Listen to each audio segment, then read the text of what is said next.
हाँ जी जवानों, की हाल आ फिर। आस करते हैं सारे तंदुरुस्त होवोगे। सो हो जाओ तकड़े। ਆਪਾਂ ਲੈ ਕੇ ਆ ਗਏ ਅੱਜ ਚੈप्टर फस्ट ਜਿਹੜਾ ਆਪਾਂ ਨੂੰ ਆਪਣੇ ਸਿਲੇਬਸ 'ਚ ਆਉਣਾ। ठीक है जी। सो ਸਾਡਾ ਚੈप्टर फस्ट ਕਿਹੜਾ ਹੈਗਾ? Unit and measurements. ठीक है जी। ਅੱਜ ਆਪਾਂ ਪੜਾਂਗੇ यूनिट्स एंड मैजरमेंट्स। ਤੇ ਪਿਛਲੀ ਵੀਡੀਓ 'ਚ ਤੁਸੀਂ ਦੇਖਿਆ ਹੋਣਾ ਆਪਾਂ ਬੇਸਿਕ ਇੰਟਰੋਡਕਸ਼ਨ ਕੀਤੀ ਸੀਗੀ ਫਿਜ਼ੀਕਲ ਵਰਲਡ ਦੀ, ਜਿਹਦੇ ਵਿੱਚ ਬੇਸਿਕ ਦੋ ਚੀਜ਼ਾਂ ਪੜ੍ਹੀਆਂ ਸੀਗੀਆਂ, ਜਿਹੜੇ ਦੋ ਪ੍ਰਿੰਸੀਪਲ ਆ, ਫੰਡਾਮੈਂਟਲ ਪ੍ਰਿੰਸੀਪਲ ਆ ਫਿਜ਼ਿਕਸ ਦੇ, ਦੈਟ ਇਜ਼ ਯੂਨੀਫਿਕੇਸ਼ਨ ਐਂਡ ਰਿਡਕਸ਼ਨਿਜ਼ਮ। ਠੀਕ ਹੈ ਜੀ। ਅੱਜ ਆਪਾਂ ਉਹਦੇ ਤੋਂ ਅੱਗੇ ਵਧਦੇ ਹਾਂ ਤੇ ਸ਼ੁਰੂ ਕਰਦੇ ਹਾਂ ਯੂਨਿਟਸ ਐਂਡ ਮੈਜਰਮੈਂਟਸ। ਸੋ ਹੁਣ ਆਪਣਾ ਜਿਵੇਂ ਨਾਮ ਹੀ ਦੱਸ ਰਿਹਾ ਯੂਨਿਟ ਐਂਡ ਮੈਜਰਮੈਂਟ। ਯੂਨਿਟ ਦਾ ਮਤਲਬ ਕਿ ਕੋਈ ਇਕਾਈ। ਠੀਕ ਹੈ ਜੀ। ਕਿਸੇ ਵੀ ਇਕਾਈ ਨੂੰ ਆਪਾਂ ਕੀ ਕਰਨਾ? ਮਾਪਣਾ। ਮੈਜਰਮੈਂਟਸ ਮਤਲਬ ਕਿ ਮਾਪਣਾ, ਉਹਨਾਂ ਦੀਆਂ ਮੈਜਰਮੈਂਟਸ ਕਰਨੀਆਂ ਨੇ। ਠੀਕ ਹੈ ਜੀ। ਹੁਣ ਪਹਿਲਾਂ ਇਕਾਈਆਂ ਕਿਹਨਾਂ ਦੀਆਂ ਮਾਪੀਆਂ ਜਾਂਦੀਆਂ ਨੇ, ਆਪਾਂ ਉਹਨਾਂ ਦੀ ਗੱਲ ਕਰਦੇ ਹਾਂ ਕਿ ਯੂਨਿਟਸ ਕਿਹਨਾਂ ਦੀਆਂ ਹੁੰਦੀਆਂ ਨੇ। ਸੋ ਆਪਣੇ ਕੋਲ ਕੀ ਕੁਆਂਟਿਟੀ ਆ? Physical quantity. ਮਤਲਬ ਕਿ ਫਿਜ਼ੀਕਲ ਕੁਆਂਟਿਟੀਜ਼ ਜਿਹੜੀਆਂ ਹੁੰਦੀਆਂ ਨੇ ਭਾਈ, ਉਹਨਾਂ ਦੀਆਂ ਹੀ ਅੱਗੇ ਆਪਾਂ ਯੂਨਿਟਸ ਡਿਫਾਈਨ ਕਰ ਸਕਦੇ ਹਾਂ। ਕਹਿੰਦੇ ਫਿਰ ਫਿਜ਼ੀਕਲ ਕੁਆਂਟਿਟੀਜ਼ ਹੁੰਦੀਆਂ ਕੌਣ ਨੇ? ਜਿਹੜੀਆਂ ਕੁਆਂਟਿਟੀਜ਼ ਮੈਜ਼ਰੇਬਲ ਹੋਣ ਉਹਨਾਂ ਨੂੰ ਆਪਾਂ ਕੀ ਕਹਿ ਦਿੰਦੇ ਹਾਂ? ਫਿਜ਼ੀਕਲ ਕੁਆਂਟਿਟੀਜ਼। ਕਿਵੇਂ? ਜਿਵੇਂ ਆਪਾਂ ਟਾਈਮ ਨੂੰ ਮੈਜ਼ਰ ਕਰ ਸਕਦੇ ਹਾਂ ਵੀ 10 ਵੱਜ ਗਏ, 11 ਵੱਜ ਗਏ। ਫਿਰ ਆਪਾਂ ਟੈਂਪਰੇਚਰ ਨੂੰ ਮੈਜ਼ਰ ਕਰ ਸਕਦੇ ਹਾਂ ਵੀ ਅੱਜ 25 ਡਿਗਰੀ ਸੈਲਸੀਅਸ ਆ, ਅੱਜ 40 ਡਿਗਰੀ ਸੈਲਸੀਅਸ ਆ। ਠੀਕ ਹੈ ਜੀ। ਤੇ ਫਿਰ ਆਪਾਂ ਤਾਰ ਨੂੰ ਹੱਥ ਲਾ ਕੇ ਕਰੰਟ ਨੂੰ ਮੈਜ਼ਰ ਕਰ ਸਕਦੇ ਹਾਂ। ਐਵੇਂ ਨਹੀਂ ਕਰਨਾ ਮਤਲਬ, ਪਰ ਆਪਣੇ ਕੋਲ ਐਮੀਮੀਟਰ ਇੱਕ ਸਪੈਸੀਫਿਕ ਇੰਸਟਰੂਮੈਂਟ ਹੁੰਦਾ ਜਿਹਦੇ ਨਾਲ ਆਪਾਂ ਕੀ ਕਰ ਸਕਦੇ ਹਾਂ? ਕਰੰਟ ਨੂੰ ਮੈਜ਼ਰ ਕਰ ਸਕਦੇ ਹਾਂ। ਸੋ ਇਹ ਸਾਰੀਆਂ ਚੀਜ਼ਾਂ ਕੀ ਆ ਕਿ ਆਪਾਂ ਸਾਰੀਆਂ ਚੀਜ਼ਾਂ ਨੂੰ ਮੈਜ਼ਰ ਕਰ ਰਹੇ ਹਾਂ। ਤਾਂ ਮੈਜ਼ਰ ਕਰ ਰਹੇ ਹਾਂ ਕਿਹਨਾਂ ਨੂੰ? ਉਹ ਜਿਹੜੀਆਂ ਕੁਆਂਟਿਟੀਜ਼ ਨੂੰ ਮੈਜ਼ਰ ਕਰਦੇ ਉਹਨਾਂ ਨੂੰ ਆਪਾਂ ਕੀ ਕਹਿ ਦਿੰਦੇ ਹਾਂ? ਫਿਜ਼ੀਕਲ ਕੁਆਂਟਿਟੀਜ਼। ਠੀਕ ਹੈ ਜੀ। ਹੁਣ ਆਪਣੇ ਕੋਲ ਇਹ ਕੀ ਹੁੰਦੀਆਂ ਨੇ? ਫਿਜ਼ੀਕਲ ਕੁਆਂਟਿਟੀਜ਼ ਮੈਜ਼ਰੇਬਲ ਕੁਆਂਟਿਟੀਜ਼ ਹੁੰਦੀਆਂ ਨੇ ਜਿਹੜੀਆਂ। ਤੇ ਮੈਜ਼ਰੇਬਲ ਜਿਵੇਂ ਆਪਣੇ ਕੋਲ ਹੋ ਗਿਆ ਟਾਈਮ, ਟੈਂਪਰੇਚਰ, ਕਿਸੇ ਬੋਡੀ ਦਾ ਮਾਸ ਹੋ ਗਿਆ, ਲੈਂਥ। ਤੇ ਇਹ ਸਾਰੀਆਂ ਮਤਲਬ ਹੋਰ ਬਹੁਤ ਸਾਰੀਆਂ, ਬਹੁਤ ਇਨਫਾਨਾਈਟ ਕਹਿ ਸਕਦੇ ਹਾਂ ਆਪਾਂ। ਠੀਕ ਹੈ ਜੀ। ਸਾਡੇ ਕੋਲ ਕੀ ਨੇ? ਫਿਜ਼ੀਕਲ ਕੁਆਂਟਿਟੀਜ਼ ਨੇ। ਹੁਣ ਅੱਗੇ ਆਪਾਂ ਕਰਨਾ ਕਿ ਇਹ ਫਿਜ਼ੀਕਲ ਕੁਆਂਟਿਟੀ ਨੂੰ ਯੂਨਿਟ ਦੇ ਕੇਸ 'ਚ ਕਿਵੇਂ ਰੀਪ੍ਰੈਜ਼ੈਂਟ ਕੀਤਾ ਜਾਂਦਾ। ਠੀਕ ਹੈ ਜੀ। ਹੁਣ ਯੂਨਿਟ ਕੀ ਹੁੰਦੀ ਹੈ? ਸਭ ਤੋਂ ਪਹਿਲਾਂ ਫਿਜ਼ੀਕਲ ਕੁਆਂਟਿਟੀ ਤਾਂ ਤੁਹਾਨੂੰ ਪਤਾ ਚੱਲ ਗਿਆ ਕਿ ਜਿਨ੍ਹਾਂ ਨੂੰ ਮੈਜ਼ਰ ਕਰ ਸਕਦੇ ਹਾਂ। ਯੂਨਿਟ ਕੀ ਆ? ਕਿ ਜਿਹੜੇ ਹਿਸਾਬ ਨਾਲ ਆਪਾਂ ਉਹਨਾਂ ਨੂੰ ਮੈਜ਼ਰ ਕਰਦੇ ਹਾਂ। ਜਿਵੇਂ ਟਾਈਮ ਨੂੰ ਮੈਜ਼ਰ ਕਰਦੇ ਹਾਂ ਆਪਾਂ, ਸੈਕਿੰਡ ਹੋ ਗਿਆ, ਆਰ ਹੋ ਗਿਆ, ਹੈ ਨਾ ਜੀ। ਫਿਰ ਆਪਣੇ ਕੋਲ ਮਿੰਟਸ ਹੋ ਗਏ। ਤੇ ਕੀ ਆ ਹੁਣ ਐਵੇਂ ਆਪਾਂ ਟਾਈਮ ਨੂੰ ਮੈਜ਼ਰ ਕਰ ਸਕਦੇ ਹਾਂ। ਤਾਂ ਆਰ, ਸੈਕਿੰਡ, ਟਾਈਮ ਕੀ ਸੌਰੀ ਮਿੰਟ ਕੀ ਹੋ ਗਿਆ? ਟਾਈਮ ਦੀਆਂ ਯੂਨਿਟਸ ਹੋ ਗਈਆਂ। Time is a physical quantity. ਤੇ ਜਿੰਨਾ ਸਿਸਟਮ 'ਚ ਆਪਾਂ ਇਹਨੂੰ ਮੈਜ਼ਰ ਕਰਦੇ ਹਾਂ ਉਹਨੂੰ ਆਪਾਂ ਕੀ ਕਹਿ ਦਿੰਦੇ ਹਾਂ? ਯੂਨਿਟਸ ਕਹਿ ਦਿੰਦੇ ਹਾਂ। ਇਹ ਸੀਗੀ ਬੇਸਿਕ ਇੰਟਰੋਡਕਸ਼ਨ ਯੂਨਿਟਸ ਤੇ ਫਿਜ਼ੀਕਲ ਕੁਆਂਟਿਟੀਜ਼ ਦੀ। ਹੁਣ ਆਪਾਂ ਗੱਲ ਕਰਦੇ ਹਾਂ ਕਿ ਸਾਨੂੰ ਨਾਲ ਇਹਨਾਂ ਨੇ ਕਿਹਾ ਮੈਜਰਮੈਂਟ, ਹੈ ਨਾ, ਵੀ ਸਾਨੂੰ ਲੋੜ ਕਿਉਂ ਪਈ ਆ ਮੈਜਰਮੈਂਟ ਦੀ। ਮਤਲਬ ਸਾਨੂੰ ਕੀ ਲੋੜ ਸੀਗੀ ਵਾਧੂ ਦਾ ਫਾਹਾ ਲੈਣ ਦੀ ਵੀ ਅਸੀਂ ਚੀਜ਼ਾਂ ਨੂੰ ਮੈਜਰ ਕਰੀਏ। ਠੀਕ ਹੈ ਜੀ। ਇਹਦੇ ਪਿੱਛੇ ਇੱਕ ਬੇਸਿਕ ਕਾਰਨ ਕੀ ਆ ਕਿ ਜਿਹੜੀ ਫਿਜ਼ਿਕਸ ਆ ਉਹ ਮੈਥ ਤੋਂ ਬਿਨਾਂ ਤੁਰਦੀ ਹੋ ਨਹੀਂ ਹੈਗੀ। ਠੀਕ ਹੈ ਜੀ। ਮਤਲਬ ਕਿ ਕਹਿ ਲਓ ਕਿ ਇਹ ਦੋਵੇਂ ਇੱਕ ਦੂਜੇ ਨੂੰ ਵਿਆਹੇ ਹੋਏ ਆ, ਹੈ ਨਾ। ਜੇਕਰ ਫਿਜ਼ਿਕਸ ਆਪਣਾ ਰਾਜਾ ਤਾਂ ਮੈਥ ਉਹਦੀ ਕੀ ਆ? ਰਾਣੀ। ਫਿਜ਼ਿਕਸ ਵੈਸੇ ਫੀਮੇਲ ਲੱਗਦੀ ਹੈ, ਚਲੋ ਜਿਵੇਂ ਵੀ ਆ। ਠੀਕ ਹੈ ਜੀ। ਸੋ ਇਹ ਮਤਲਬ ਕਿ ਜਿਹੜੀ ਮੈਥਮੈਟਿਕਸ ਆ ਬੈਕਬੋਨ ਆ ਫਿਜ਼ਿਕਸ ਦੀ। ਕਿਉਂ ਆ? ਕਿਉਂਕਿ ਆਪਾਂ ਜਿਹੜੀਆਂ ਵੀ ਥਿਊਰੀਜ਼, ਜਿਹੜੇ ਵੀ ਲਾਜ਼ ਪ੍ਰੂਵ ਕਰਨੇ ਆ ਜਾਂ ਉਹਨਾਂ ਨੂੰ ਅਪਰੂਵਲ ਦੇਣੀ ਆ ਫਿਜ਼ਿਕਸ ਦੇ ਵਿੱਚ, ਠੀਕ ਹੈ ਜੀ, ਤਾਂ ਉਹਨਾਂ ਦੀ ਜਿਹੜੀ ਮੈਥਮੈਟੀਕਲ ਇੰਟਰਪ੍ਰੀਟੇਸ਼ਨ ਉਹ ਬਹੁਤ ਜ਼ਰੂਰੀ ਹੁੰਦੀ ਆ। ਕਿਉਂਕਿ ਜਿਹੜੀ ਮੈਥਮੈਟਿਕਸ ਆ ਉਹ ਆਪਾਂ ਨੂੰ ਪ੍ਰੈਸੀਜ਼ਨ ਪਲੱਸ ਐਕੂਰੇਸੀ ਦਿੰਦੀ ਆ। ਠੀਕ ਹੈ ਜੀ। ਹੁਣ ਜਦੋਂ ਆਪਾਂ ਨੂੰ ਕਿਸੇ ਵੀ ਰਿਜ਼ਲਟ ਦਾ ਪ੍ਰੈਸੀਜ਼ਨ ਜਾਂ ਆਪਾਂ ਪ੍ਰਿਸਾਈਜ਼ ਹੋ ਗਏ ਜਾਂ ਐਕੂਰੇਟ ਆ ਪੂਰੇ, ਹੈ ਨਾ, ਵੀ ਐਵੇਂ ਹੋਊਗਾ। ਹੁਣ ਮੰਨ ਲਓ ਉਹਨਾਂ ਨੇ ਸਾਨੂੰ ਦੇਤਾ ਸੀਗਾ ਕਿ acceleration due to gravity the value ਕੀ ਆ? g/r²। ਠੀਕ ਹੈ ਜੀ। ਹੁਣ ਕੀ ਕੀਤਾ ਉਹਨਾਂ ਨੇ? ਇਸ ਵੈਲਿਊ ਨੂੰ ਜਾਂ ਕਹਿ ਲਓ ਇਸ ਫਿਜ਼ੀਕਲ ਕੁਆਂਟਿਟੀ ਨੂੰ ਇਨ ਟਰਮਸ ਆਫ ਬਾਕੀ ਫਿਜ਼ੀਕਲ ਕੁਆਂਟਿਟੀ ਦੇ ਰਿਲੇਸ਼ਨ 'ਚ ਦੱਸਦਾ। ਠੀਕ ਹੈ ਜੀ। ਹੁਣ ਪਰ ਸਾਨੂੰ ਇਹਦੀ ਵੈਲਿਊ ਪਤਾ ਕਿੰਨੀ ਹੈ? 9.8 ਮੀਟਰ ਪਰ ਸੈਕਿੰਡ ਸਕੁਏਅਰ। ਠੀਕ ਆ। ਤਾਂ ਇੱਥੇ ਸਾਡੇ ਕੀ ਆ ਕਿ ਮੈਜਰਮੈਂਟ ਬਹੁਤ ਜ਼ਰੂਰੀ ਹੋ ਜਾਂਦੀ ਆ ਜਦੋਂ ਆਪਾਂ ਇਹਨਾਂ ਲਾਜ਼ ਨੂੰ ਵੈਰੀਫਾਈ ਕਰਨਾ ਹੋਵੇ। ਠੀਕ ਹੈ ਜੀ। ਹੁਣ ਅੱਗੇ ਵਧਦੇ ਹਾਂ। ਤਾਂ ਸੀਗਾ ਬੇਸਿਕ ਜਸਟ ਇੰਟਰੋਡਕਸ਼ਨ। ਹੁਣ ਆਪਾਂ ਦੇਖਣਾ ਕਿ ਜਿਹੜੀ ਫਿਜ਼ੀਕਲ ਕੁਆਂਟਿਟੀ ਆ ਉਹਨੂੰ ਲਿਖਿਆ ਕਿਵੇਂ ਜਾਂਦਾ ਹੁੰਦਾ। ਫਿਜ਼ੀਕਲ ਕੁਆਂਟਿਟੀ ਕੋਈ ਵੀ ਹੋਵੇ ਉਹਨੂੰ ਆਪਾਂ ਕਿਵੇਂ ਲਿਖ ਦਿੰਦੇ ਹਾਂ? n/u ਦੀ ਫਾਰਮ ਦੇ ਵਿੱਚ। ਫਿਰ n ਕੀ ਆ? ਸਾਡੇ ਕੋਲ ਇੱਕ ਨੂਮੈਰੀਕਲ ਵੈਲਿਊ ਹੁੰਦੀ ਆ ਤੇ ਯੂਨਿਟ ਕੀ ਆ? u ਕੀ ਆ? ਯੂਨਿਟ ਹੁੰਦੀ ਆ ਫਿਜ਼ੀਕਲ ਕੁਆਂਟਿਟੀ ਦੀ। ਕਿਵੇਂ? ਮੰਨ ਲਓ ਆਪਾਂ ਲੈਂਥ ਲਿਖਣੀ ਆ सो मान लो कि मैं लेंथ लिखनी है इस मार्कर दी है ना। सो मेरे अकॉर्डिंग 6-7 सेंटीमीटर होगी, तो मैं की लिख लिया 7 सेंटीमीटर। हुण इत्थे की आ 7 इज़ अ न्यूमेरिकल वैल्यू तुहानूं दिख रही है, ठीक है जी। एंड सेंटीमीटर की आ साडे कोल unit of this physical quantity. क्यों? क्योंकि लेंथ नूं जां तां आपां मीटर च मैजर करते हैं, जां सेंटीमीटर च, जां किलोमीटर च, जां माइल च, है ना। अलग अलग अपने को सिस्टम, ठीक है जी। सो बस तुसी की याद रखना कि फिजिकल क्वांटिटी नूं किवें आपां लिख सकते हैं एन इंटू यू की फॉर्म च, where n is a numerical value and u is a unit of physical quantity. So it's a basic. तो हुण इत्थे मतलब 7 सेंटीमीटर लिखिया, तुसीं समझ सकते हो। हुण अगे चलते हैं जी। हुण एक गल होर आ, इत्थे आपां लिखी है लेंथ 7 सेंटीमीटर, ठीक है जी। हुण 7 सेंटीमीटर जे तुसीं सोचो भी तुसीं काहदे नाल मैजर कर सकते हो, तो साडे कोल की हुंदा जी सेंटीमीटर स्केल, है ना। सेंटीमीटर स्केल हुंदा, एक सेंटीमीटर स्केल के उपर 15 सेंटीमीटर हुंदे आ।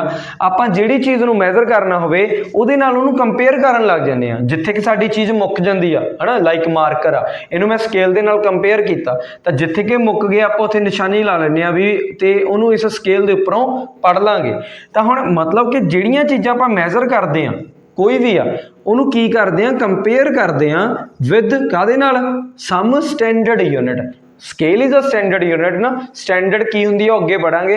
वैसे स्टैंडर्ड की है कि जिन्हों हर एक कोई मानदा, चाहे इंडिया, चाहे कोई होर रीजन आ, चाहे होर कंट्री आ, जां होर नेशन आ, वो भी अपनी स्केल नूं 15 सेंटीमीटर वाले नूं उवें मैजर करनगे जिवें आपां करदे आ, ठीक है जी।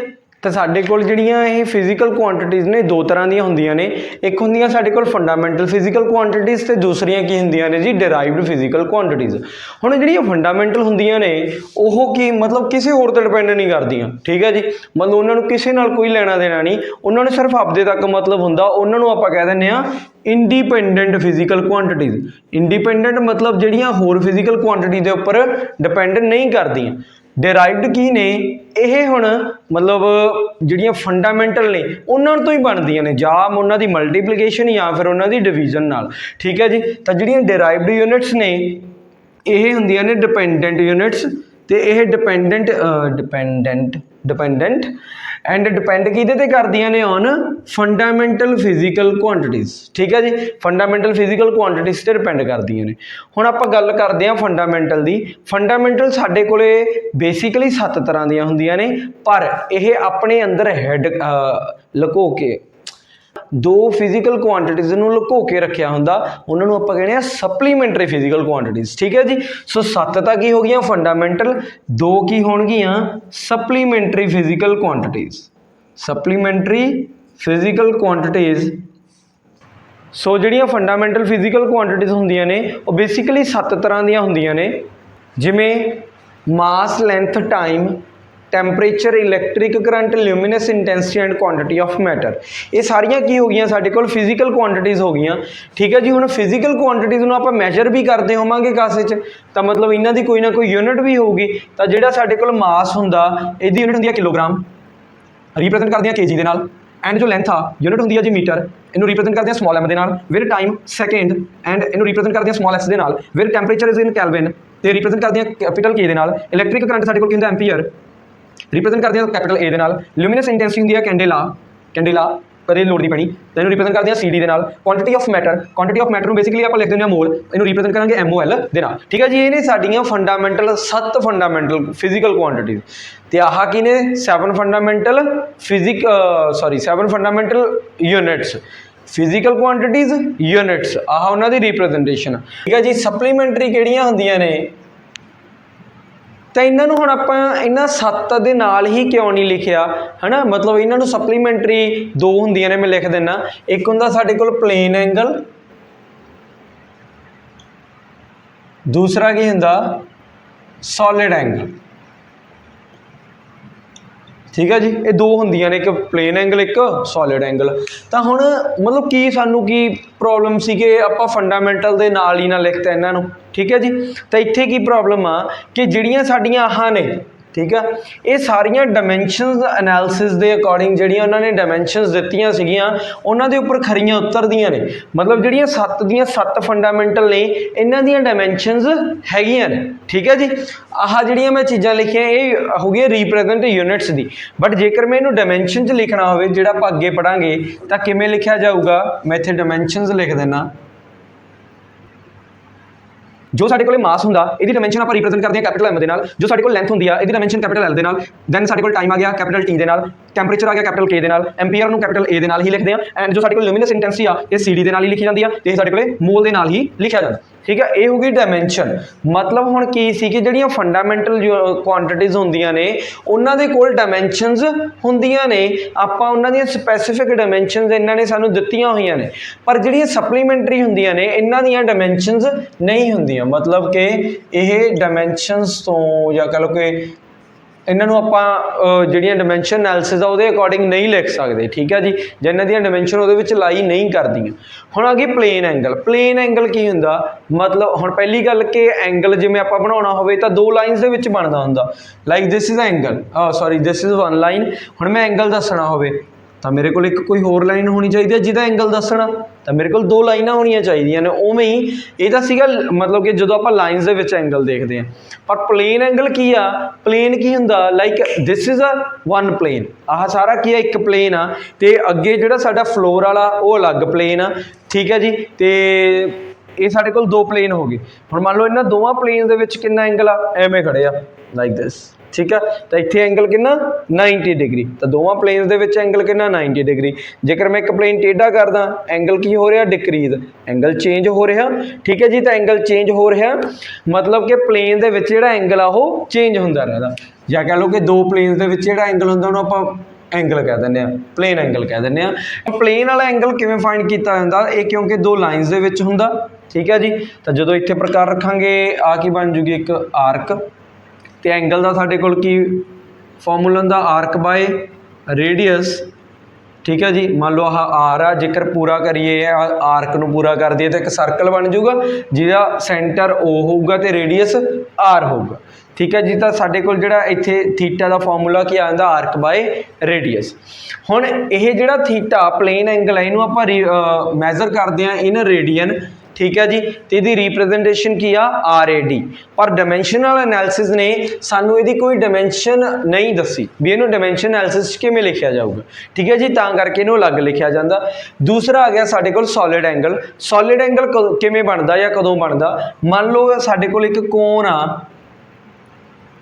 तो आह जिहड़ा एंगल बन रहा होगा at the ending point of a कोण, उहनूं आपां कह दिंदे आ सॉलिड एंगल, ठीक है जी। तो इनू रिप्रजेंट किवें करदे आ लाइक दिस, ठीक है।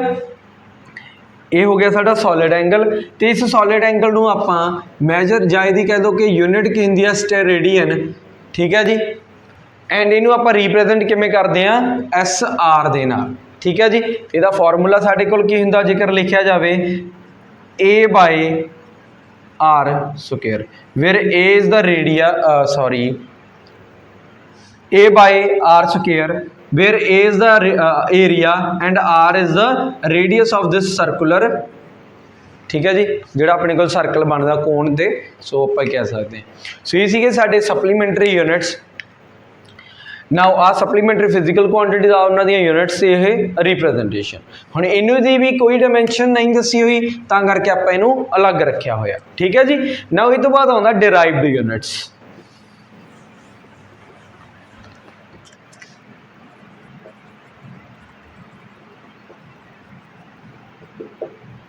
डिराइव्ड यूनिट्स, पर डिराइव्ड यूनिट्स तो पहला थोड़े दिमाग च एक गल घूमती होनी आ भी सर इत्थे जिहड़ा एंगल दिता है ना उहदियां डायमेंशनस तां हुंदियां ही आ, जिवें चाहे डिग्री लै लो चाहे सैकेंड चाहे मिनट, मतलब आपां इन्हां नूं किन्नियां च चेंज मतलब लिख सकते हैं, ठीक है जी।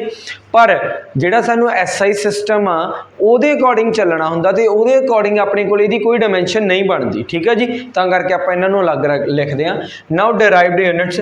डिराइव्ड यूनिट्स मैं पहले ही दस्सिया है कि हुंदियां ने डिपेंडेंट यूनिट्स हुंदियां ने, मतलब कि इन्हां ने फंडामेंटल क्वांटिटीज़ तो ही बनना हुंदा, ठीक है जी। मान लो किवें से साडे कोल स्पीड आ, हुण स्पीड की बनूगी डिस्टेंस बाय टाइम, ਤਾਂ ਹੁਣ ਜੇ ਦੇਖਿਆ ਜਾਵੇ ਡਿਸਟੈਂਸ ਬੇਸਿਕਲੀ ਲੈਂਥ ਹੁੰਦੀ ਆ, ਸੋ ਡਿਸਟੈਂਸ ਔਰ length is a fundamental quantity, time is also fundamental quantity. ਮਤਲਬ ਕਿ ਦੋ ਫੰਡਾਮੈਂਟਲ ਕੁਆਂਟਿਟੀਜ਼ ਨੂੰ ਯੂਜ਼ ਕਰਕੇ ਆਪਾਂ ਇੱਕ ਨਵੀਂ ਯੂਨਿਟ ਬਣਾਤੀ ਤੇ ਉਹ ਨਵੀਂ ਯੂਨਿਟ ਸਾਡੀ ਕੀ ਹੋਗੀ, ਡਿਪੈਂਡ ਕਰਦੀ ਆ ਫੰਡਾਮੈਂਟਲ ਦੇ, ਸੋ ਇਹਨੂੰ ਆਪਾਂ ਕਹਿੰਦੇ ਆ ਡਰਾਈਵਡ ਯੂਨਿਟਸ। ਮਤਲਬ ਡਰਾਈਵਡ ਯੂਨਿਟ ਸਾਡੇ ਕੋਲ ਇਨਫਾਈਨਾਈਟ ਯੂਨਿਟਸ ਬਣ ਜਾਂਦੀਆਂ ਹੁੰਦੀਆਂ ਨੇ ਜਾਂ ਹੁੰਦੀਆਂ ਨੇ, ਠੀਕ ਹੈ ਜੀ, ਕਿਉਂਕਿ ਆਪਾਂ ਜਿਹੜੇ ਫੰਡਾਮੈਂਟਲ ਆ ਉਹਨਾਂ ਨੂੰ ਜਿਵੇਂ ਮਰਜ਼ੀ ਯੂਜ਼ ਕਰਕੇ ਨਵੀਆਂ ਇਕੁਏਸ਼ਨਸ ਜਾਂ ਨਵੇਂ ਫਾਰਮੂਲਾਜ਼ ਬਣਾ ਸਕਦੇ ਹਾਂ। ਸੋ ਅੱਗੇ ਦੇਖ ਲਓ ਹੁਣ ਸਪੀਡ ਸੀਗੀ, ਨਾਓ ਨੈਕਸਟ ਇਜ਼ ਐਕਸਲਰੇਸ਼ਨ। ਐਕਸਲਰੇਸ਼ਨ ਕੀ ਹੋ ਜਾਊਗਾ, ਸਪੀਡ ਬਾਏ ਟਾਈਮ। ਸਪੀਡ ਕੀ ਹੁੰਦਾ, distance over time into time, that is distance by time the square. Again distance or length is a fundamental quantity and time is also a fundamental quantity. So मतलब कि speed acceleration भी किहदे तो बनी आ, fundamental quantities तो बनी आ, ठीक है जी। सो ये इन्हां नूं आपां सारियां नूं की कहने आ, derived units, ठीक है जी। हुण अगे वधदे हां। तो हुण आपां पढ़िया अलग अलग फिजिकल कुआंटिटीज़ बारे, ठीक है जी, चाहे फंडामेंटल चाहे डराइव्ड होण। हुण सानू पता कि फंडामेंटल दियां भी यूनिट्स होंदियां ने, डराइव्ड दियां भी यूनिट्स होंदियां ने। हरेक फिजिकल कुआंटिटी की कोई ना कोई यूनिट होंदी आ ते उस यूनिट नूं मैजर करन लई एक अलग इंस्ट्रूमेंट बनिया हुंदा, ठीक है जी। जिवें जेकर मैं लेंथ की गल करां तां लेंथ नूं मैं मैजर करदा स्केल दे नाल, ठीक है जी। जेकर मैं मास की गल करां तां मास लई मेरे कोले अलग अलग जिहड़ियां बैलेंसिस बनिया हुई ने, फिजिकल बैलेंसिस कह लो, इलैक्ट्रॉनिकल है ना सारियां, या डिजिटल आ गईयां। तां मतलब हुण मेरे कोल की आ, हरेक फिजिकल कुआंटिटी नूं मैजर करन लई एक यूनिट आ, ठीक है जी। तां ओह यूनिट की आपां नूं कहणे आ, उस यूनिट नूं कहणे आ स्टैंडर्ड यूनिट, ठीक है जी। That unit is called standard unit, ठीक है जी।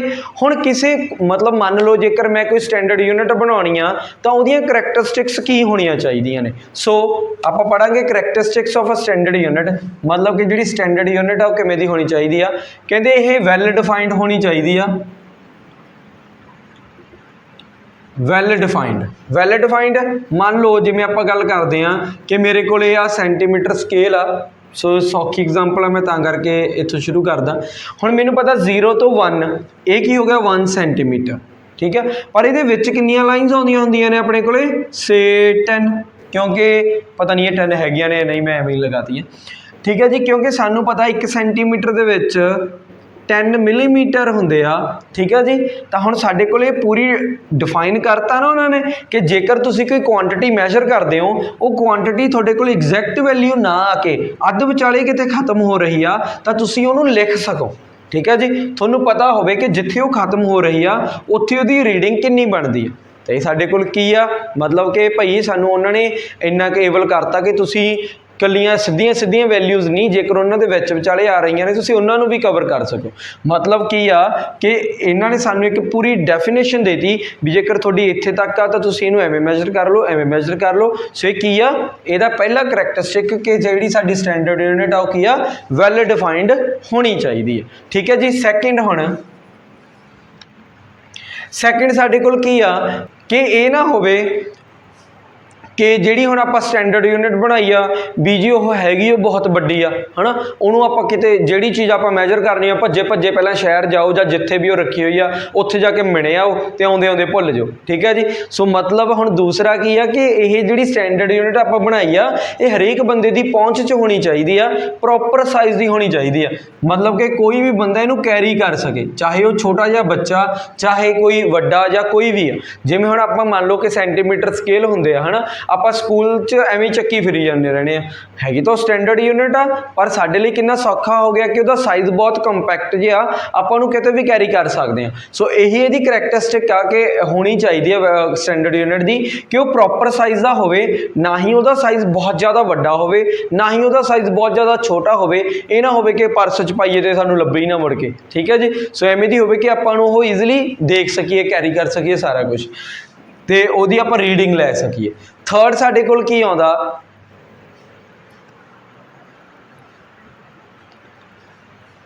ईजीली असैसेबल, ठीक है जी, मतलब कि हर एक बंदा इनू एक्सैस कर सके, ठीक है। ये ना होवे कि हाँ जी ये सानू सिर्फ भी सिर्फ छोटे पढ़ सकते हैं या बड़े पढ़ सकते हैं, या स्टैंडर्ड यूनिट ਨੂੰ पढ़न ਲਈ कोई अलग डिग्री करनी पैंदी है। मतलब कि कोई भी नॉर्मल परसन ਜਿਹੜਾ है ना ਇਹਨਾਂ ਮੈਜਰਮੈਂਟਸ ਦੇ ਨਾਲ ਡੀਲ ਕਰਦਾ ਉਹ ਇਹਨਾਂ ਇੰਸਟਰੂਮੈਂਟਸ ਨੂੰ ਯੂਜ਼ ਕਰ ਸਕੇ, ਐਕਸੈਸ ਕਰ ਸਕੇ। ਠੀਕ ਹੈ ਜੀ। ਨਾਓ ਫੋਰਥ ਸਟੈਂਡਰਡ यूनिट ਕਿਵੇਂ ਦੀ ਹੋਣੀ ਚਾਹੀਦੀ ਆ? ਰੀਪਰੋਡਿਊਸੇਬਲ ਐਟ ਆਲ ਪਲੇਸਿਸ, मतलब कि ਆਪਾਂ ਇਹਨੂੰ ਰੀਪਰੋਡਿਊਸ ਕਰ ਸਕੀਏ। ਠੀਕ ਹੈ ਜੀ। ਰੀਪਰੋਡਿਊਸੇਬਲ ਹੁਣ ਇਹ ਨਾ ਹੋਵੇ ਮੰਨ ਲਓ ਕਿ ਜੇਕਰ ਭਾਈ ਸਾਨੂੰ ਸਟੈਂਡਰਡ यूनिट ਅਮਰੀਕਾ ਵਾਲਿਆਂ ਨੇ ਦਿੱਤੀ ਸੀ ਤਾਂ ਅਮਰੀਕਾ ਵਾਲੇ ਉੱਥੋਂ ਆਪ ਬਣਾ ਕੇ ਸਾਨੂੰ ਇੱਥੇ ਦੇਣਗੇ, ਹੈ ਨਾ, ਵੀ ਟਰਾਂਸਪੋਰਟ ਕਰਨਗੇ ਵੀ ਬਈ ਸਾਡੇ ਤੋਂ ਲੈ ਲਓ ਤੁਸੀਂ। मतलब कि ਆਪਾਂ ਇਹਨੂੰ ਕਿਤੇ ਵੀ ਰੀਪਰੋਡਿਊਸ ਕਰ ਸਕੀਏ, ਈਵਨ ਅ ਕਾਮਨ ਮੈਨ ਵੀ ਇਹਨੂੰ ਪ੍ਰੋਡਿਊਸ ਕਰ ਸਕੇ। मतलब कि ਸਟੈਂਡਰਡ यूनिट ਐਵੇਂ ਦੀ ਹੋਣੀ ਚਾਹੀਦੀ ਹੈ, ਇੰਨੀ ਸੌਖੀ ਹੋਣੀ ਚਾਹੀਦੀ ਆ ਕਿ ਇਹ ਨਾ ਹੋਵੇ ਕਿ ਉਹ ਬਹੁਤ ਕੰਪਲੀਕੇਟਡ ਹੋਵੇ ਜਾਂ ਉਹਨਾਂ ਨੂੰ ਕੋਈ ਪ੍ਰੋਫੈਸ਼ਨਲਸ ਹੀ ਕਰ ਸਕਣ। ਠੀਕ ਹੈ ਜੀ। ਬਹੁਤ ਜ਼ਿਆਦਾ ਹਾਈਲੀ ਇੰਟੈਲੈਕਚੁਅਲ ਤਾਂ मतलब ਇਹ ਸਾਰੇ ਬੱਚੇ ਆ ਜਿਹੜੇ ਬੰਦੇ ਜਾਂ ਕਹਿ ਲਓ ਸੋਸਾਇਟੀ ਹੈ ਇਹਨੂੰ ਰੀਪਰੋਡਿਊਸ ਕਰ ਸਕੇ ਐਟ ਐਵਰੀ ਟਾਈਮ। ਠੀਕ ਹੈ ਜੀ। ਫਿਫਥ ਇਜ਼ ਕਿ ਜਿਹੜੀ ਸਟੈਂਡਰਡ यूनिट ਆ ਉਹਦੇ ਕਿਸੇ ਚੀਜ਼ ਦਾ ਇਫੈਕਟ ਨਾ ਹੋਵੇ। ਉਹ ਇਹ ਨਾ ਹੋਵੇ ਕਿ ਜੇਕਰ ਅੱਜ ਸਰਦੀ ਆ ਜਾਂ ਠੰਡ ਜ਼ਿਆਦਾ ਤਾਂ ਉਹ ਸ਼ਰਿੰਕ ਕਰ ਜਾਵੇ, ਹੈ ਨਾ, ਜਾਂ ਇਹ ਆ ਕਿ ਜੇਕਰ ਅੱਜ ਗਰਮੀ ਆ ਤਾਂ ਉਹ ਆਪਣੇ ਆਪ ਨੂੰ ਐਕਸਪੈਂਡ ਕਰ ਲਵੇ, ਜਾਂ मतलब कि ਟੈਂਪਰੇਚਰ ਕੰਡੀਸ਼ਨਸ, ਪ੍ਰੈਸ਼ਰ ਕੰਡੀਸ਼ਨਸ ਤਾਂ ਇਹਨਾਂ ਕੰਡੀਸ਼ਨਸ ਦਾ ਇਹਦੇ 'ਤੇ ਕੋਈ ਇਫੈਕਟ ਨਾ ਪਵੇ, ਜਾਂ ਫਿਰ ਟਾਈਮ ਦੇ ਨਾਲ ਇਹ ਆਪਣੇ ਆਪ ਨੂੰ मतलब कि ਚੇਂਜ ਨਾ ਕਰੇ। ਸਟੈਂਡਰਡ यूनिट ਆ ਇਹ चेंज नहीं होनी चाहिए। ठीक है जी। Standard unit should not change with time. किहदे नाल? With time, temperature and pressure. ठीक है जी। मतलब ये ਜਿਹੜੀਆਂ ਆਪਣੇ ਕੋਲ ਕੰਡੀਸ਼ਨਸ ਨੇ ਇਹਨਾਂ ਦੇ ਨਾਲ ਜਿਹੜੀ ਫਿਜ਼ੀਕਲ ਕੁਆਂਟੀਟੀ ਆ ਉਹ ਚੇਂਜ ਨਹੀਂ ਹੋਣੀ ਚਾਹੀਦੀ। ਇਹ ਕਰੈਕਟਰਿਸਟਿਕ ਆ। ਅੱਗੇ ਦੇਖੋ ਵਾਈਡਲੀ ਐਕਸੈਪਟੇਬਲ। ਇਹ ਤਾਂ ਪਤਾ ਹੀ ਹੈ ਕਿ ਹੁਣ ਆਪਾਂ ਸਟੈਂਡਰਡ यूनिट ਦੀ ਗੱਲ ਕਰਦੇ ਹਾਂ। ਸਟੈਂਡਰਡ यूनिट ਜਿਵੇਂ ਆਪਾਂ ਗੱਲ ਕਰਦੇ ਹਾਂ ਹੈ ਨਾ ਕਿ ਵੈਲ ਡਿਫਾਈਨਡ 'ਚ ਗੱਲ ਕੀਤੀ ਸੀ ਕਿ ਵੈਲ ਡਿਫਾਈਨ ਹੋਣੀ ਚਾਹੀਦੀ ਆ। ਐਂ ਨਾ ਹੋਵੇ ਕਿ ਆਪਾਂ ਕਹੀਏ ਵੀ ਬਈ ਇੰਨਾ ਕੁ ਫੀਤਾ ਦੇ ਹੈ ਨਾ, ਅਤੇ ਆਪਾਂ ਉੱਥੇ ਅਮਰੀਕਾ ਜਾਈਏ ਉੱਥੇ ਵੀ ਕਹੀਏ ਵੀ ਸਾਨੂੰ ਇੰਨਾ ਕੁ ਫੀਤਾ ਦੇ ਤਾਂ ਹੁਣ ਉਹਨਾਂ ਦਾ ਇੰਨਾ ਕੁ ਹੋਰ ਹੋਊਗਾ, ਸਾਡਾ ਇੰਨਾ ਕੁ ਹੋਰ ਹੋਊਗਾ, ਹੈ ਨਾ। ਤਾਂ ਉਹ ਫਰਕ ਪੈ ਜਾਂਦਾ। मतलब कि ਵੈਲ ਡਿਫਾਈਨਡ ਹੋਣੀ ਚਾਹੀਦੀ ਹੈ। ਦੂਸਰੀ ਗੱਲ ਪ੍ਰੋਪਰ ਸਾਈਜ਼ ਦੀ ਹੋਣੀ ਚਾਹੀਦੀ ਹੈ। ਤੀਸਰੀ ਈਜ਼ੀਲੀ ਅਸੈਸੇਬਲ, ਕੋਈ ਵੀ ਅਸੈਸ ਕਰ ਸਕੇ, ਰੀਪਰੋਡਿਊਸ ਕਰ ਸਕੀਏ ਇਹਨੂੰ ਦੁਬਾਰੇ ਪ੍ਰੋਡਿਊਸ ਜਦੋਂ ਵੀ ਸਾਨੂੰ ਲੋੜ ਹੋਵੇ। ਸਟੈਂਡਰਡ यूनिट ਜਿਹੜੀ ਆ ਟਾਈਮ ਅਤੇ ਹੋਰ ਜਿਹੜੀਆਂ ਕੰਡੀਸ਼ਨਸ ਨੇ, ਟੈਂਪਰੇਚਰ ਹੋ ਗਿਆ, ਪ੍ਰੈਸ਼ਰ, ਉਹਦੇ ਨਾਲ ਚੇਂਜ ਨਹੀਂ ਕਰਨੀਆਂ ਚਾਹੀਦੀਆਂ। ਜਦੋਂ ਇੰਨਾ ਕੁਛ ਚੱਲ ਰਿਹਾ मतलब कि ਇਹ ਇੰਟਰਨੈਸ਼ਨਲੀ ਜਾਂ ਕਹਿ ਲਓ ਵਾਈਡਲੀ ਅਸੈਪਟੇਬਲ ਹੋਣੀ ਚਾਹੀਦੀ ਹੈ। ਠੀਕ ਹੈ ਜੀ। ਸੋ ਇਹ ਸੀਗੀਆਂ ਸਾਡੀਆਂ ਕਰੈਕਟਰਿਸਟਿਕਸ ਇੱਕ ਸਟੈਂਡਰਡ यूनिट ਦੀਆਂ ਵੀ ਉਹ ਕਿਵੇਂ ਦੀ ਹੋਣੀ ਚਾਹੀਦੀ ਹੈ। ਠੀਕ ਆ। ਹੁਣ ਅੱਗੇ ਚੱਲਦੇ ਹਾਂ ਜੀ। ਹੁਣ ਇਹ ਤਾਂ ਹੋ ਗਿਆ ਸੀ ਸਟੈਂਡਰਡ यूनिट ਦੀਆਂ ਵਿਸ਼ੇਸ਼ਤਾਵਾਂ ਵੀ ਉਹ ਕਿਵੇਂ ਦੀ ਹੋਵੇ। ਹੁਣ ਇਹਨਾਂ ਨੇ ਕੀ ਕੀਤਾ, ਸਟੈਂਡਰਡ यूनिट ਬਾਰੇ ਦੱਸਤਾ, ਫਿਰ ਅਲੱਗ-ਅਲੱਗ ਦੇਸ਼ ਉੱਠੇ, ਅਲੱਗ-ਅਲੱਗ ਬੰਦੇ ਉੱਠੇ, ਉਹਨਾਂ ਨੇ ਆਪਣਾ ਸਿਸਟਮ ਬਣਾਤਾ ਵੀ ਸਾਡੀ यूनिट ਦਾ ਵੀ ਆਹ ਸਿਸਟਮ ਆ, ਤੁਸੀਂ ਆਹ ਫੋਲੋ ਕਰੋ। ਤਾਂ ਸਾਡੇ ਕੋਲੇ ਐਵੇਂ ਦੇ ਬੇਸਿਕ 3 ਸਿਸਟਮ ਸੀਗੇ। ਉਹ ਤਾਂ 4 ਸੀਗੇ सिस्टम ऑफ यूनिट्स, चौथा आप बाद चो रिवील करांगे ना, चलो मैं पहले ही दसता। तो 4 सिस्टम सीगे यूनिट्स से। पहला साडे कोल किहड़ा सी, दूसरा किहड़ा सी, तीसरा किहड़ा सी, चौथा किहड़ा सी। सो पहला किहड़ा सी, पहला, दूजा। ठीक है जी। सो चलदे आ। जिहड़ा साडे कोल पहला सिस्टम सी उहनूं आपां कहणे आ सीजीएस, दूसरा सीगा FPS और ब्रिटिश सिस्टम, तीसरा MKS and fourth is SI system. ठीक है जी। हुण सब तो पहला साडे कोल आया सीगा CGS सिस्टम। इन्हां ने जिहड़े सारे सिस्टम सीगे इन्हां ने बेसिकली 3 चीज़ां नूं आपां डिफाइन करके दस्सिया सीगा, that is length, mass and time. मतलब साडे कोल जिहड़ियां 3 फिजिकल कुआंटिटीज़ नूं डिफाइन कीता सी। CGS ने इहदे नाम तो ही पता चलदा, C मतलब कि सेंटीमीटर। ਇਹ ਕਹਿੰਦਾ ਸੀਗਾ ਕਿ ਜਿਹੜੀ ਲੈਂਥ ਆ ਬਈ ਉਹਨੂੰ ਤੁਸੀਂ ਮੈਜਰ ਕਰ ਲਓ ਸੈਂਟੀਮੀਟਰ ਦੇ ਵਿੱਚ, ਅਤੇ ਜੋ ਮਾਸ ਆ ਉਹਨੂੰ ਤੁਸੀਂ ਮੈਜਰ ਕਰ ਲਓ ਗ੍ਰਾਮ ਦੇ ਵਿੱਚ, ਜਾਂ ਸਮਾਲ ਜੀ ਦੇ ਨਾਲ ਰਿਪਰੈਜ਼ੈਂਟ ਕਰਦੇ ਇਹਨੂੰ। ਐਂਡ ਜੋ ਸਾਡੇ ਕੋਲ ਟਾਈਮ ਆ ਉਹਨੂੰ ਮੈਜਰ ਕਰ ਲਓ ਸੈਕਿੰਡ ਦੇ ਨਾਲ, ਦੈਟ ਇਜ਼ ਸਮਾਲ ਐਸ। ਠੀਕ ਹੈ ਜੀ। ਹੁਣ FPS ਕੀ ਆ? FPS ਇਹਦੇ ਨਾਮ ਤੋਂ ਪਤਾ ਚੱਲਦਾ ਕਿ ਜੋ ਲੈਂਥ ਆ ਉਹਨੂੰ ਫੁੱਟ, ਜੋ ਮਾਸ ਆ ਉਹਨੂੰ ਪਾਊਂਡ ਦੇ ਵਿੱਚ, एंड आह ये कोई छेड़छाड़ नहीं उन्होंने की। ठीक है, टाइम तो डरते हैं ना सारे, टाइम का कोई पता नहीं किधर न चल पवे। सो टाइम उन्होंने सारे ने सैकेंड च रखा। सो MKS आ गया। MKS वेले वो लेंथ, पहला लेंथ होंदा दैट इज़ इन मीटर, दूसरा इज़ मास, वो की कहते कि किलोग्राम दे विच, ते टाइम नाल तो कोई कर ही नहीं सकता। ठीक है जी। एंड SI हुण आ गया सी, देखो इत्थों तक तो तीन निबड़ गए। वो कहते CGS तुहानूं दसदा सेंटीमीटर ग्राम सैकेंड, फिर FPS foot pound second, then MKS metre kilogram and second.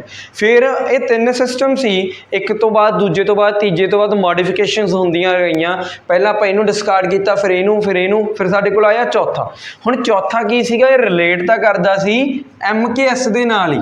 मतलब इनू आप की कहने आ, मॉडिफाइड फॉर्म ऑफ MKS, कि जिहड़ा MKS सी उहनूं जस्ट मॉडिफाई कीता सी। किवें? पहला आप मीटर किलोग्राम सैकेंड च करदे C length mass and time नूं, करांगे हुण भी लेंथ मास एंड टाइम नूं, पर SI ने नाल होर जिहड़ियां यूनिट सी उन्हां नूं भी डिफाइन करता सी। मतलब इहने जिहड़ियां सारियां 7 फंडामेंटल यूनिट्स ते 2 सप्लीमेंटरी नूं डिफाइन करता सीगा कि आपां उन्हां नूं SI दे विच किवें मैजर करना। तां मैं पहलां कहा सी ना कि आपां SI दे अकॉर्डिंग चलना, तां ओह जिहड़ियां मैं लिखियां सीगियां यूनिट्स 7 फंडामेंटल दियां, ओह किहदे अकॉर्डिंग सीगियां? SI दे अकॉर्डिंग सी। ते जिहड़ियां आपां सप्लीमेंटरी दियां प्लेन एंगल ते सॉलिड एंगल लिया सीगा, रेडियन ते स्टेरेडियन, वो भी किहदे अकॉर्डिंग सीगियां? SI दे। ठीक है जी। तो हुण आपां इन्हां तिन्नां नूं डिस्कार्ड करके, हैगा तां MKS ही आ, इत्थों तक तां मीटर किलोग्राम एंड सैकेंड, बाकी जिहड़ियां सारियां टाइम सैकेंड च हो गया, temperature kelvin, electric current ampere, luminous intensity